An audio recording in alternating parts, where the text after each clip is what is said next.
Now we welcome on stage Ian Henderson, who will give his insights on how technology made Mercedes-AMG Petronas the most successful Formula One team.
So, good morning.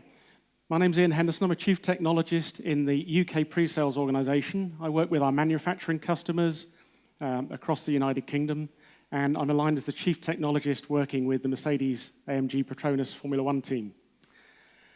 So, I saw a few hands go up as Formula One fans earlier on today. Some of you may not realise actually that 7 of the Formula One teams are actually in the UK, and 6 of them within about 40 kilometres in a sort of Silicon Valley for Formula One. And the Mercedes-AMG car manufacturing facility and the engine manufacturing facility are both in that location around 60 kilometres north of London. So we announced a technology partnership at the beginning of last year, working with the Mercedes Formula One team across all of the different elements of the team. Now, they're probably the most successful Formula One team of modern times. They've got, the last 5 years, successive constructors and drivers' championships, and well on the way, although not secured yet, to doing the same again this year. So clearly a very successful team, but why did they come to HPE and want to partner with HPE to help them continue to grow in that success? In Formula One, if you do not continue to enhance your performance, by natural evolution, you'll move back down the grid because all of the other teams are continuing to improve. Over a racing season, they might take 2 seconds out of the lap time through evolution of that car. So the way that they build the car that you see from one race to another, it will change with very small enhancements. So they're very much a DevOps business, working at very high speed. And they wanted to understand how we could work with them across their business, not just in the technology, but also in the operating model and how they work, to continue with those sorts of performance enhancements. So I don't think, you heard the introduction by Antonio this morning around the strategy for HP and what we think is going to be important to all businesses in the future about being edge-centric, data-driven, and cloud-enabled. And I can't think of a business that visualizes that more clearly. A very, very public business on a Sunday afternoon, as Ling has said. And I'll mention some of the technologies that we've deployed. And I've had a few nervous weekends when they've deployed technologies that have gone to the new racetrack, and very aware of the implications if some of that isn't working. So we're working, and my job as a chief technologist is to work with the team at looking how do they get the best from technology now, and looking out at technologies coming in the future, like memory-driven compute that we've just heard about. But this engagement is also very much about our Point Next consulting organization. So we engage with their IT organization that has similar challenges probably to all of yours. How do I make IT relevant to the business? How do I bring agility? How can I control my costs? So exactly the same sort of challenges that I'm sure that many of you are facing. So we engaged as we started this process about 18 months ago in an advisory way, talking to IT and to the line of business, looking at how do you want your business to operate? How can we envision the way that you will get value from data? And building a vision of business outcomes. That was a little bit of a challenge at the beginning because we said to the team, what outcome do you want? They said, we want to win the Constructors' Championship. Okay, so that's great, but how do we get there? Well, we want to win the Drivers' Championship. Okay, but what does that mean? What do we need to do to get to that? So we looked at different elements of the business, of how we got the data in front of the right person at the right time, how we enhanced visualization, how we enhanced analytics, how we brought more value from everything that they do. And once we built that roadmap of a vision of how they wanted to get to that final operating model, we worked with them to design and build those new systems. And this goes right across the business. And what I'm going to talk about today is examples of some of those things that we've done, where we've learned from other industries, things we've learned with them that we're now applying back into other markets. And we've also worked with them looking at how they change the way that they operate. So they're located, as I've said, 60 kilometres or so north of London. They don't pay the wages that people can get in IT in London. And everybody thinks it's a great place to work. And it really is a fascinating place to work. But a lot of the jobs in IT are the same as your IT teams might have, mundane, repeatable tasks. So how do we take those repeatable tasks and automate them and free up everybody in the business to do things that make a difference to performance? And we haven't also gone in and just given them new technology to try. Okay, so this is a technology partnership, but they have to buy the technology from us. So I've learned what it costs to buy different components of the car. For example, a new front wing costs about $150,000, and that might get them 1 or 2/10 of a second of performance gain.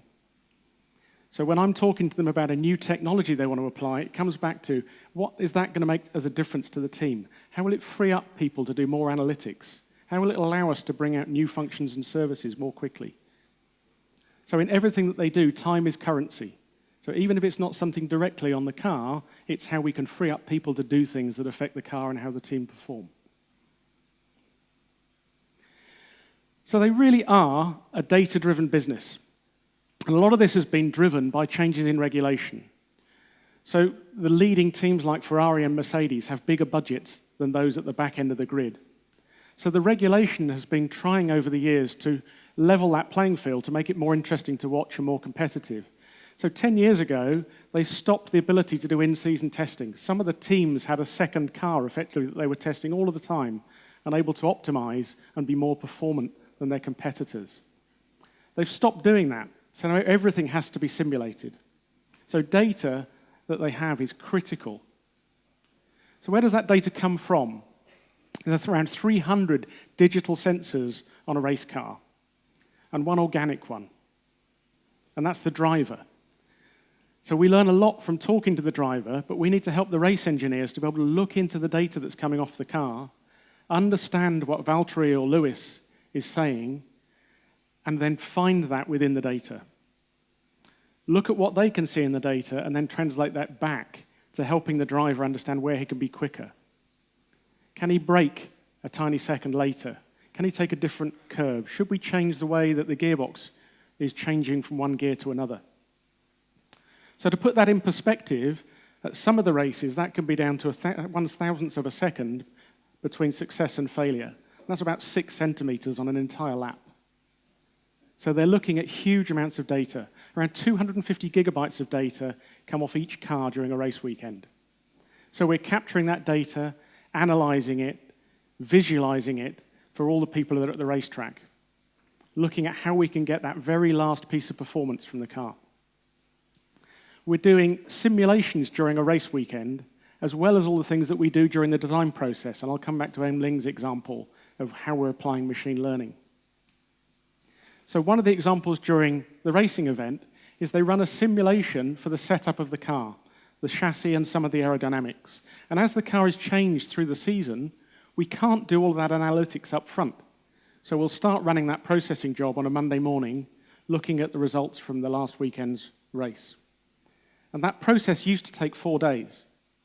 But we looked into what we were doing in financial services, with high-performance compute and different technologies and work with the team to apply that to that analytics job and reduce that from 4 days to 1 day. So what difference does that make? It means actually I can run several iterative versions of that analytics. I can potentially test the car on Friday morning and run the analytics again and tune the car based on the results I got on the racetrack in comparison with what I've modeled to get that extra little bit of performance on the Saturday for qualifying. So over a race weekend, we generate about 3.5 terabytes of data. So 250 gig per car, but there's lots of video, other analytics, looking at GPS from other cars. So they spend as much time looking at their competition as they do themselves and feeding that into strategy. So when they're looking at all of the, if you've watched recent races, when should they pit, what should they do? Over the season, they're trying to understand, are Ferrari's tyres going to degrade quicker than ours? Where are they quicker on the track? How do we change our strategy? And that strategy is being simulated all the way through the race as to what would happen if a safety car came out now. Because you then have to make an instantaneous decision of do you pit, and if you did pit, would the tyres last to the end of the race? So we've seen, between Ferrari and Mercedes, we've seen them both get that right and wrong this year. So we're working to help them with that sort of simulation. Back at the factory, they're generating around 45 terabytes of data a week. So one of the interesting things for me when I went to work with them, I'm used to working with larger enterprises like Airbus, Jaguar Land Rover, and Rolls-Royce. And Mercedes are around 1,000 people and 30 in IT. So they're actually more, in my mind, like a small to medium business, but generating huge amounts of data and looking to get the value from that data. So we've worked with them a lot on that simulation at the factory and accelerating the computational fluid dynamics. So they're regulated to try and keep the costs down, even at the factory. The amount of time they can run the wind tunnel, how big the computer is to do that computational fluid dynamics, how many hours and jobs they can run on that platform. So we've worked with them to get more data from all of the things that they do within those tight regulations. So what are the sort of things that they asked us to help with? So the engagement we had was across everything that Mercedes do. How do we increase efficiency of every aspect of the team? Not just in IT and getting value from data, but how can we help them change and operate differently? How can we create a sustainable team of people? So one of the challenges that they have, as I said, is they're not located in London. They don't pay city salaries. And they want the job to be engaging and interesting. So they have a lot of challenges that they'll employ people who think Formula One is sexy and exciting, and actually the job in IT is not that different to working in IT somewhere else. So how do we automate and free the IT people up from those tasks? So the operations manager gave me a challenge at the beginning of how can you free up 8 hours a week from everybody in IT to go and do proactive things with the business and change the opinion that business has of IT and how they work with us? How do we get them faster insight from that data and make sure we can use that to get performance enhancements in the car, in how the team operate, in how IT operate? And to bring agile processes. How can we accelerate the time to getting a new idea, a new piece of software, a new function, a new way of working in production?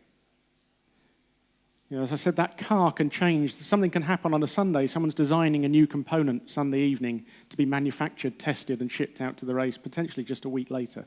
It's a very, very fast-moving business. So what did we do with our services? We've built them a software-defined data center.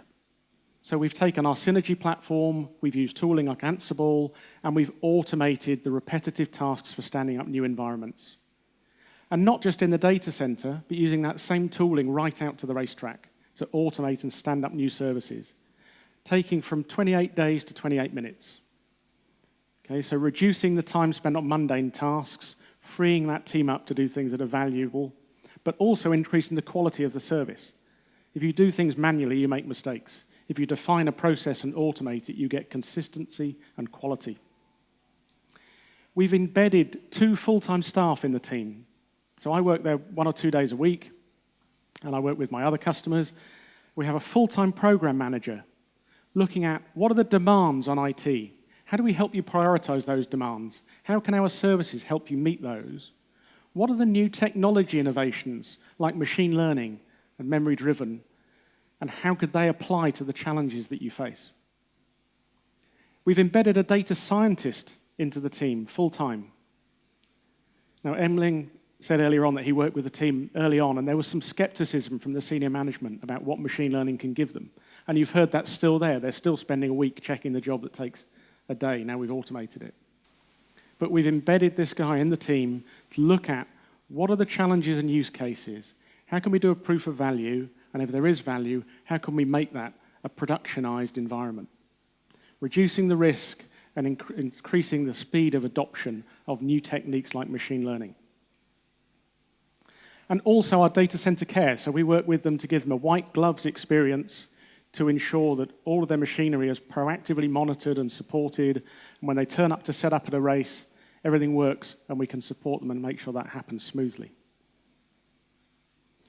So how do we go through that process and what were some of the themes? So I said we started off with this process at the beginning of looking, where do you want to get to? And one of those was this operational efficiency and time to race. Let's not spend time doing repetitive tasks that bring no value.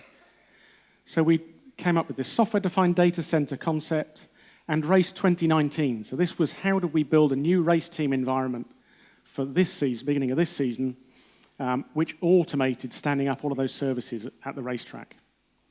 All driven through API, our own tools and open source tooling to automate and simplify. The second theme they gave us was that they wanted an outcome of accelerating their race strategy and improving the engineering accuracy. And this is where we applied machine learning. So applying machine learning to computer vision and applying machine learning to time series data and race strategy and these sorts of techniques. Some other things that are still in flight are around just looking at how do we help them become more efficient overall? How do we help them collaborate better? How do we get sharing of data better across different departments? Through simple things like Office 365, but also adoption of things like VDI and our edgeline compute, getting the right performance in the right location. And the bigger challenge that we're still working on is looking at how do we get more value from all of that data. They have all of the race data going back the 10 years that they've been operating as a team. How do they look back into that data, which is often siloed between different departments, to give the right information to the right people to continue with that competitive advantage that they have? So in the machine learning space, Emling covered a little bit in detail. I've just got a quote here from Jeff Willis. So Jeff Willis was the aerodynamicist with Red Bull and with Mercedes. He first started his career designing the hull of one of the America's Cup yachts. And he's their head of digital transformation. So we're working with him in the line of business, looking at what are the new techniques that we can apply. So machine learning, you heard from Emling, was we've looked at large image analysis as part of the design process in the car and taken that from 3 or 4 weeks, automating that down to 1 day. So if you can think of the advantage that could potentially give them over a year, that they have 3 weeks more development before the next race season starts to look at other things for the car. That could be 2 races or even 3 races at certain points in the season of advantage in development. And also looking at race strategy and some other things. So they won't, as Dr. Go said, they won't let us talk in too much detail about those because they view them as relating to the performance of the team. But an example of where we've engaged with them to look at how we can apply new techniques and technologies. Now, if I then look at the race team, this was, we often, if you've watched Formula One on TV, you get a peek inside the garage and you see a few screens. You get no real idea, and I didn't till I went to Silverstone to look at the setup to understand just how much IT there is. So if you can imagine having to set up a regional data center and a branch office for 100 staff on a Monday morning, that's absolutely mission critical and visible to millions of TV viewers on a Sunday afternoon. So it absolutely has to work. And then in 6 hours on Sunday evening, you've got to pack that all up again and potentially drive to another location overnight and build it again on Monday morning. So we've got a redundant cluster of compute in the back of the garage. They have around 60 race engineers and performance-related staff at the racetrack. And that infrastructure at the racetrack runs about 130 virtual machines. so that even if they lost their communications, the race team can continue completely autonomously. And there's probably another 100 people back at the factory in Brackley that are also looking at that data, looking at strategy, looking at analysis. But we have to have the IT in the garage. So around 80 workstations, 60 network switches. And this stuff simply has to work. So we've done a number of things, as I said, to automate building new environments to operate there. Applying new technologies. So the one that I was a little bit nervous with at the beginning of the year, Aimling was talking about the design of the car. In the garage, of those of you that watch it, they have what they call Fantasy Island. So this is the screens between the two cars in the garage where Toto stands. And they used to have, I think, 16 small format PCs in that environment, which were not manageable, weren't necessarily resilient to the temperatures and humidities that they operated at. So I worked with them to put our Edgeline compute, which is a robust compute platform that can run at high temperatures and high humidity, but gave them much higher performance. So a high-performance processor and a GPU to give those race engineers all of the data.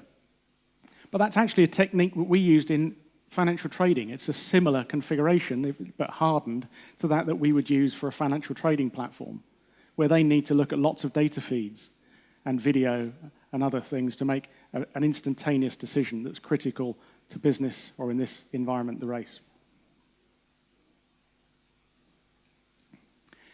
So cloud enable, that final piece of what have we been doing to enable them, and I've touched on some of that we have built this software-defined data center. And how do we start to help the team to become more DevOps in the way that IT work? Working with them with our Point Next organization to look at the adoption of containerization, automating those tasks, getting more value from the data sooner, and helping them change the way that they operate. So I mentioned that 28 days to 28 minutes, but not just the time that we save, improving the quality through repeated orchestration and building consistent environments. I'm also working with the team on collaboration on new emerging technologies, like the Edgeline systems in the garage. I'm working with them at the moment to actually put compute out on the pit wall. So where you see the engineers on the wall, next season I'm likely to have IT hardware running out in the sunshine and potentially the rain in that environment. I've been working with them on memory-driven compute, or at this point, just persistent memory and a server to allocate to accelerate some analytics processes. So one of the analytics processes I was working on them with was taking around 8 to 10 minutes to complete. And they would set up a series of batch processes to do that, wait till all the jobs were finished, and then look at the data. Now, some of the tasks that they would run would give results that they were expecting, and they'd then want to refine that and go further, so they'd set up another batch process to do that. Some of the processes that ran would give a result that didn't want to go any further, so it was time wasted. But using memory-driven compute, I'm driving that analytics down towards real time, to less than a minute. So that means they can analyze the data as the job is starting. And if they see they're getting the right results, they can continue and potentially go back in and tune the model and get more and more value. If they're beginning to see that they're not getting the results from the job that they run, they can abandon that and save that time. And they're regulated, so they have a challenge of how much of that resource that they have. So lots of automation, looking at how we can take advantage of these new technologies to bring that data. And their ultimate goal is to get what they describe as an immutable infrastructure. So they want IT to almost be invisible in the tasks that they used to do. So rather than managing and patching systems, they will have what they describe as an immutable infrastructure. And if something goes wrong with an application or service at the racetrack or the factory, they literally press a button and it just stands up a new, fresh copy or an updated copy. We don't spend time trying to patch and manage that. So how does that relate to other industries like telco or manufacturing or financial services? And there's actually quite a lot of ways. I've mentioned a few back and forth as to where we've taken what we've learned in another industry and brought that in to motorsport, or we're learning things here that we can apply to others. So I mentioned the regulation. It's not that dissimilar in some of the regulation that they have of the amount of compute that they have, where they can use the data. Formula One is all about sailing as close to those rules as you possibly can without breaking them to ensure that you're the most competitive you can be. So not that dissimilar to a financial services regulated market. We're learning things from them in the connected car. So they've been doing IoT for many years. I've mentioned this, 250 gigabytes of data.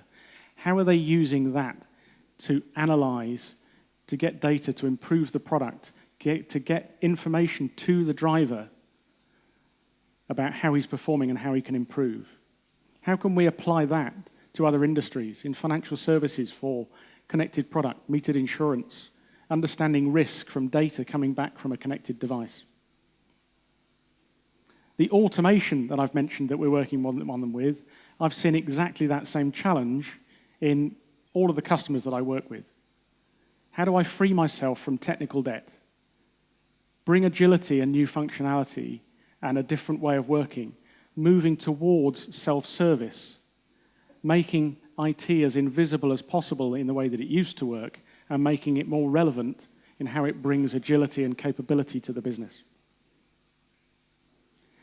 And that data-driven piece, I think the way that they've been almost forced to work that way through regulation by not allowing them to test the product, but having to simulate everything, there are effectively digital twins of every component in the car. The way the gearbox works, the way the aerodynamics works, the way the suspension works. And they'll simulate and model everything that they can. Designing it, simulating in software, validating through testing at the track, and then feeding that data back in to enhancement of the product and giving that edge in performance.